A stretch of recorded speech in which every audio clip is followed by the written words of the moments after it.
Hello everyone, thank you for joining us today. Today I have Bill Simpson here, one of our favorite artists, and he is here to share a little bit about himself and what he does. Good morning. Good morning. Nice to be here. Thank you for being here. We see a few of your pieces behind us, and so you do stained glass work. Can you share a little bit about your work? Well, I got involved in stained glass through my wife, actually. Okay. She got tired of hearing me complain about not being able to get anywhere painting. Oh, okay. I can't even say weekend artist. I was maybe once every 2 months. Yeah. I'd get a day to paint. And of course, with that kind of practice, you don't get anywhere. So Nancy signed me up for a stained glass class here in Albuquerque, and after a few projects I found that I kind of liked what I was doing. I could see that there was some possibility there. So I basically do what is now old-fashioned cold work, as opposed to blown glass, which is hot, and fused or slumped glass, which is warm, done in a kiln. I do copper foiled work and leaded work.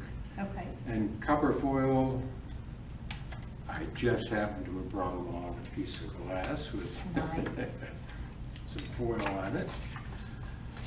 Copper foil is a procedure for wrapping a very thin strip of foil, copper foil, with adhesive on the back around all of the edges of the glass. And that gives you something to apply solder to. The other traditional method is leaded glass, and I think I've got a piece of, well, I've got a pen in there. You got a lot of stuff in there. I've got a lot of stuff in my pocket, I guess. Leaded glass is done in a similar way by placing the glass in the slots of a strip of lead. And this is the type of work that you would traditionally see in a church. Yeah. Most church windows are leaded. So in both instances, it's just a way to attach one piece of glass to another. And you cut the glass in various shapes. I happen to prefer copper foiling because it allows me to do more intricate cuts and shapes of glass. So at any rate, I got started doing that and enjoyed it over the years when I was working at a real job. What did you do working-wise? What was your profession? My first career was that of a college professor in, not in art, in psychology. Oh, okay. Yeah. And I taught for about 15 years. Then Nancy and I decided we were stuck in a very snowy community in upstate New York, and we didn't want to spend the rest of our lives there. So we picked Albuquerque out of the almanac for having the greatest number of days of sunshine of just about of any city in the country. And we moved here, sight unseen, with no jobs. Wow. I did a little bit of teaching at UNM, but then went to work for a management consulting firm. Okay. And then went to work for the New Mexico legislature. Oh, wow. As a researcher and writer. And that was a totally new experience for me, working in a political field. And then eventually I switched over to the Higher Education Coordinating Board, which were similar activities, but that's where I ended up my real working career. I retired a little bit early at the age of 60, so that I could try working in glass full-time, which I did. We moved to Colorado for 16 years after I retired. to help raise some grandchildren. And I had an active studio during those years. And then we moved back here, well, 4 years ago this summer. Okay. So what inspires you to pick the pieces that you do? I think, frankly, the southwestern landscape and Native American themes. I don't know how I would answer that question if I hadn't moved to the Southwest. I'm sure I'd have a different answer, but I've been very intrigued hiking in the mountains around here and looking at Native American art in various forms. And I've done a variety of things, but I always come back to the southwestern kind of themes. There's a lot of inspiration around here. There's plenty of inspiration around here. Yes. And great bold colors. Right. So that's what makes it nice. Lots for of me. reds, Yes. which do Yes. well in glass. Yes. Good, good. So how has your glass changed over the years?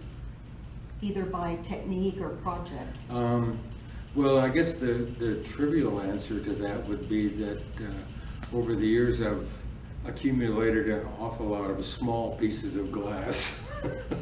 So it occurred to me I really needed to do something with that, and I got into working in mosaics. I love which these are two. these two pieces back here.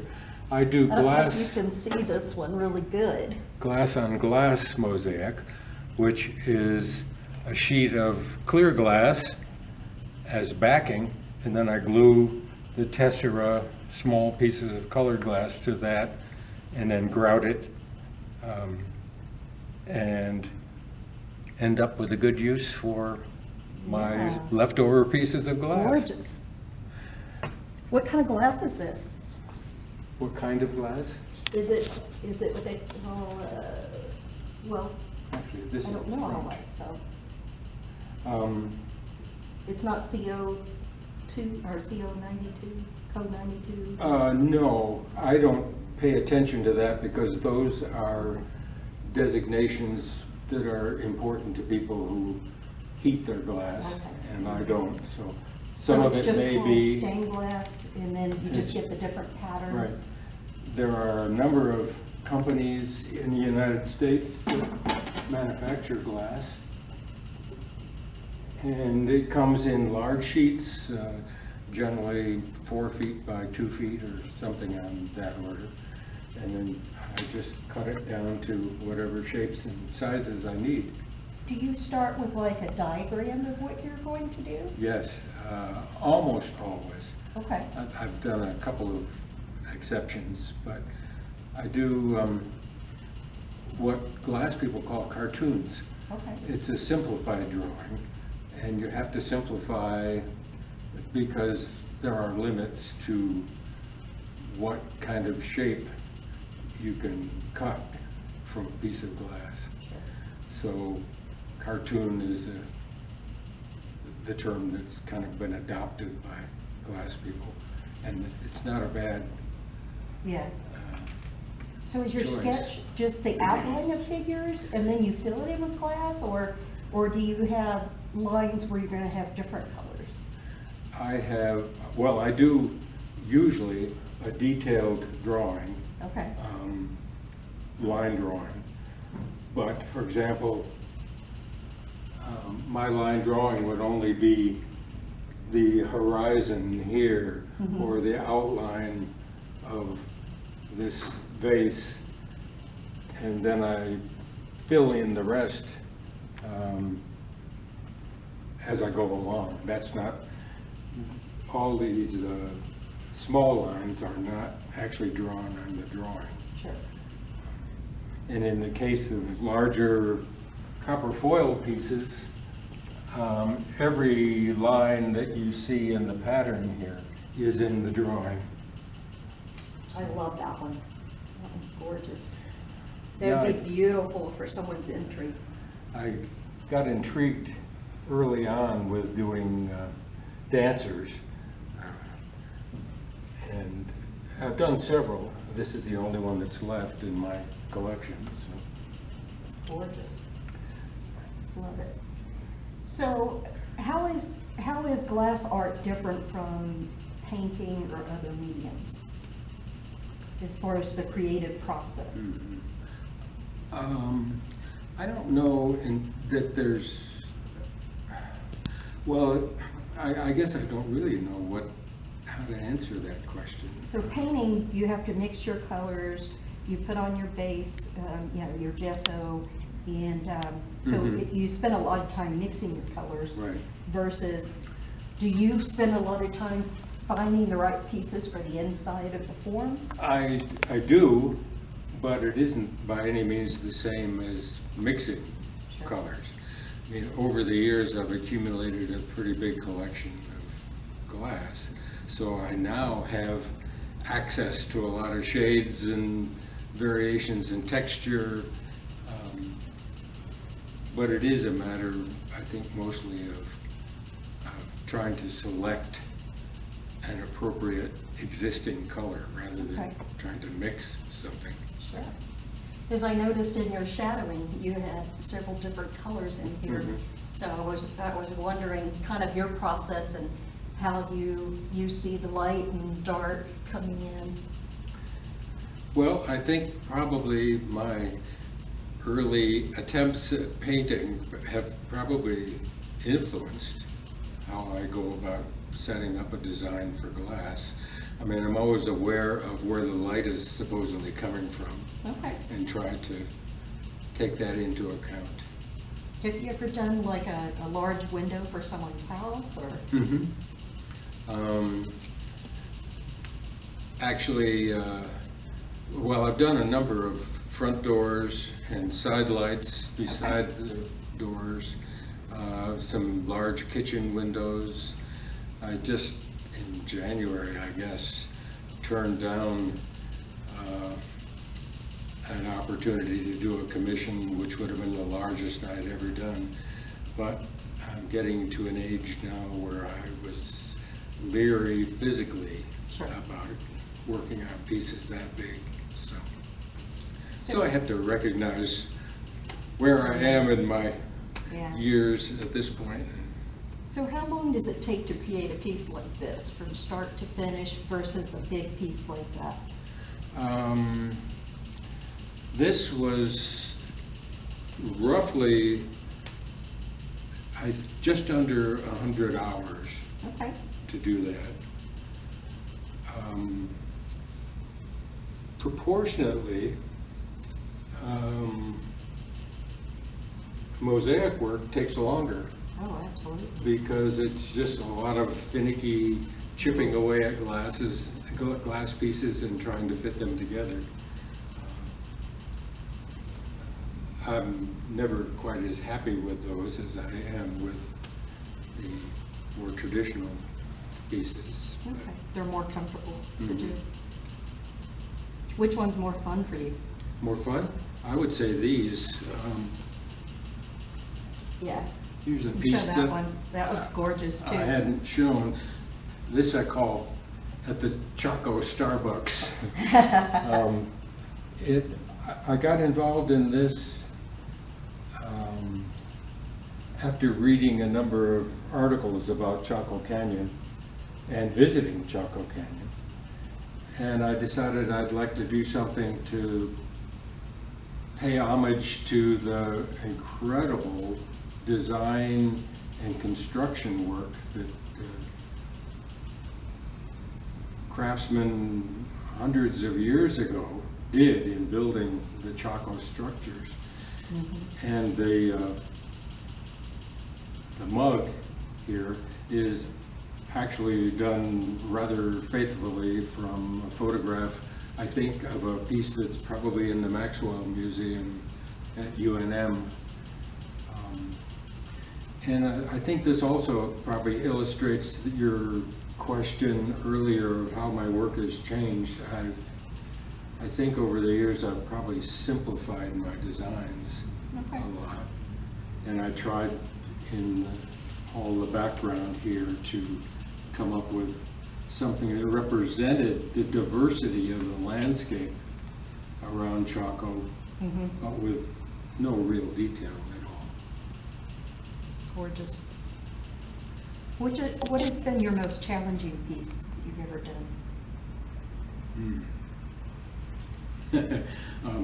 Some of my commission work has been challenging because I've found that a number of the people that request my work have their own ideas about Wow. what they want in the way of design, what they want in the way of glass. And so there's a certain challenge to put up with that.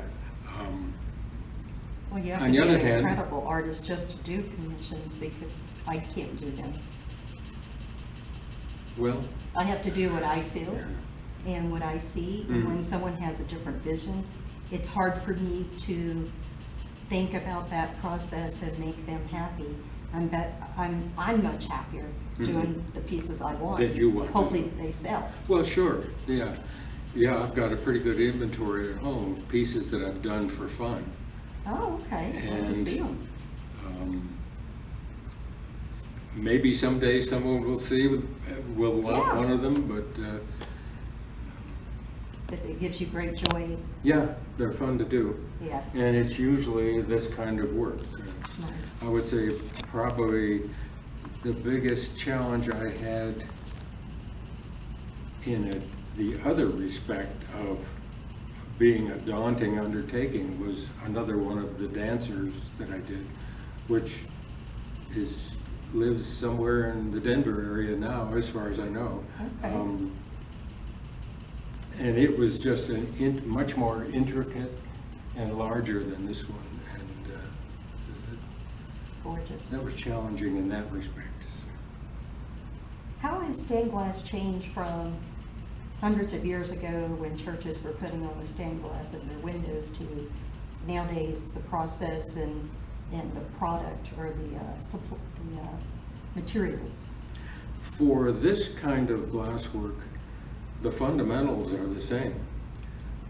Fortunately, we have developed tools that are a huge improvement over heating up your iron over a fire. Oh my gosh. And the earliest, working with, I still use, to some extent, I still use lead cane, the Okay. cane that I showed you, which is basically the same material that was used 400 or 500 years ago in building cathedrals. The copper foil that I showed you before has an adhesive backing to it, and that makes it very easy to wrap around the edge of glass. When Tiffany and Lafarge, the originators of that technique, started out, they used to have to adhere the foil with beeswax to Oh my the edge of gosh. the glass. And I just can't imagine the tedium involved in that.